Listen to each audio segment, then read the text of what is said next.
Hey guys, Jen Loves Wrestling here. Hope you're having a great day. Hope you guys had a great week. Just want to give you a little weekly recap and highlight show before SmackDown tonight. So let's get started. Let's start with a couple things, a couple notes from Raw. Ali is back, Mustafa Ali, which I'm super excited about because he's been one of my favorites from 205. He's been one of my favorites since he was in the Cruiserweight tournament. I'm a huge fan of his, one of my favorite guys in the whole company, tremendous talent. So glad he's back because you got a guy with like Mustafa Ali who, just character-wise right now is such a huge inspiration too. He's just such a positive light. He's a tremendous talent, and it just, to me, it's like, how do you not know what to do with a guy like that? You gotta feature him. So welcome back, Mustafa Ali. So glad to have you back. All right, so another interesting thing, speaking of returns, we had Nia Jax and Shayna Baszler. And looks like they're into a heated feud already, which was super impressive to me. I love the way that this match went. You have people that have been working together, working a program and a feud for months. They've been, in a storyline for months now and don't display the kind of passion and emotion and heat that we've seen from Nia Jax and Shayna Baszler. These two were just, oh my god, they were going at it. It was brutal. It was great. I loved it. I'm really happy to see Shayna back on TV because she's another one where, in my opinion, one of the most organic performers in the entire WWE company. Everything she does, her promos are always, nails it out of the park. And her in-ring style, of course, is spectacular. It's very aggressive, very emotion-driven, and she's working this very well with Nia, and I'm happy to see it, and I'm happy to see that spark and that fire in a program. So kudos to those ladies. They both put on an excellent job with that. Sasha Banks wins the Raw title, finally! Yay! Oh my god, so excited! I love Sasha. She is my favorite female wrestler. She's been my favorite female wrestler since NXT. I discussed this on the last video too, with you guys, us Sasha Banks fans.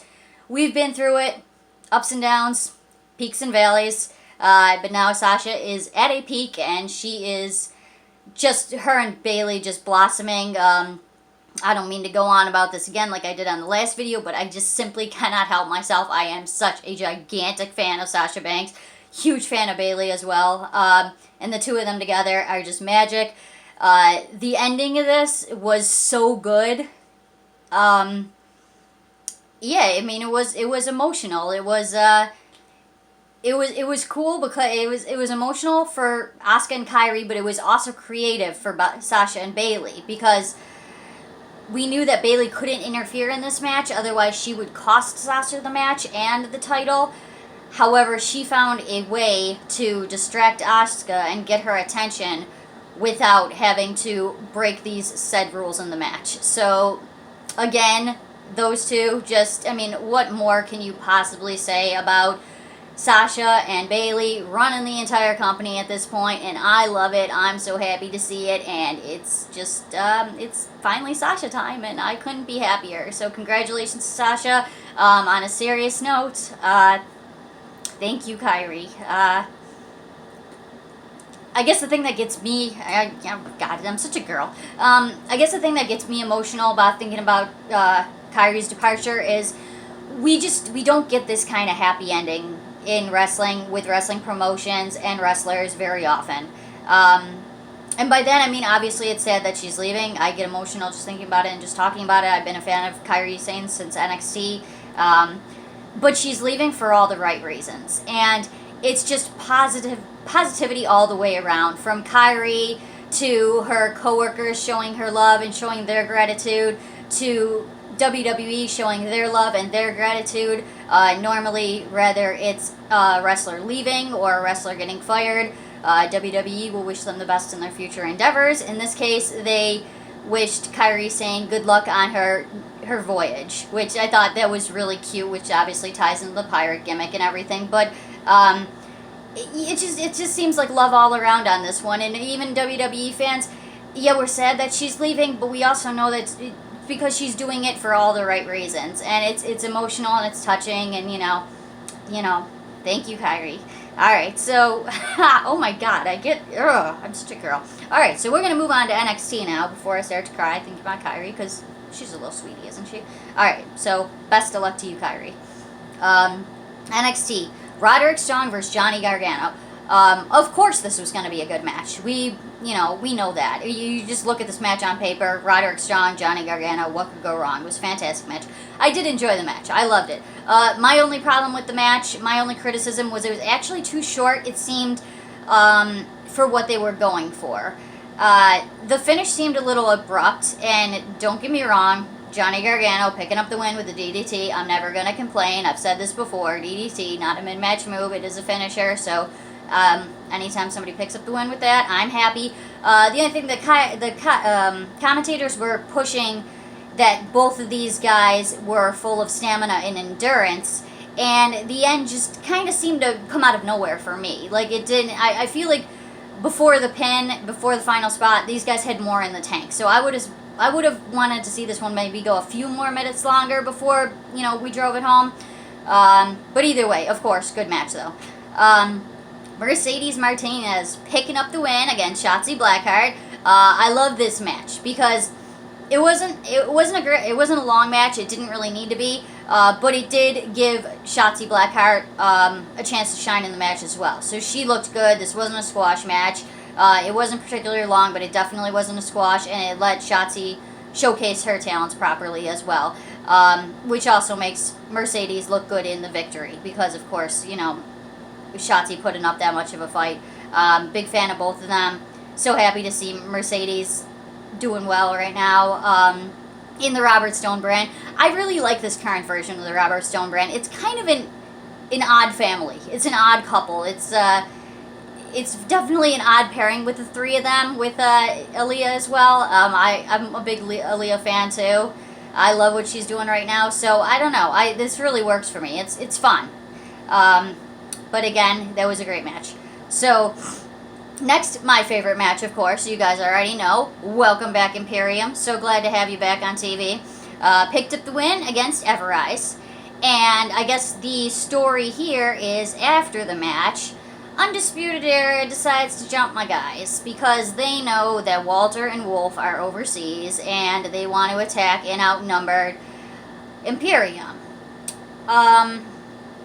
Not a dumb move, however, they might have a little bit of amnesia because Worlds Collide, Imperium was also outnumbered and Imperium picked up the win. So next week, Imperium versus Undisputed Era, going to be the same result as we seen back in January. Imperium is going to continue being dominant. Alright, so then we had Timothy Thatcher versus Dexter Loomis versus Finn Balor in the triple threat qualifying match for a shot at the North American title. This was a fantastic match. Love the finish. I love what they've been doing with all these qualifying matches, all of these triple threats qualifying matches for the North American title. It's just been such interesting pairings that they've been putting together. And with this one, this finish really worked for me because, again, they managed to do this, and if only NXT, right? It's NXT. They managed to do this finish where everybody still looks good. Finn doesn't tap. He loses the match. He doesn't tap. Tim doesn't tap. He loses the match, but he doesn't tap.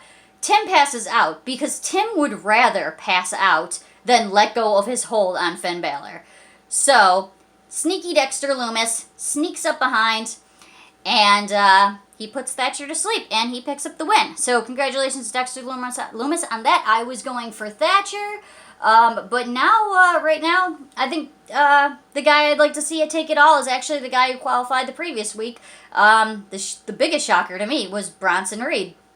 In general, that match was really enjoyable, and I was watching that match, and I was thinking, geez, Bronson Reed has like a 1% chance of winning this match. I mean, he's in there with, two top-tier guys. However, people are going to remember Bronson Reed showing this match anyways. He had a tremendous showing. He looked like $1,000,000 in there, and I was surprised when he picked up the win, but I love it. I mean, I was pleasantly surprised. So, despite the fact that he looked strong in the match, and then he also ends up picking up the victory, I don't know. I'd kind of like to see Bronson go all the way on this one. So next week's qualifying match, we have Damian Priest versus Oney Lorcan versus Ridge Holland. I like Oney in this one. I'd like to see Oney win. I'm a big Oney Lorcan fan. Ridge Holland feels very random in this match, which means the way that this tournament's been going, he could very well pick up the win. But we never want to look past Damian Priest because he is extremely credible in his own right. So that should be another great one for next week on NXT. And, okay, so guys, that does it for this one.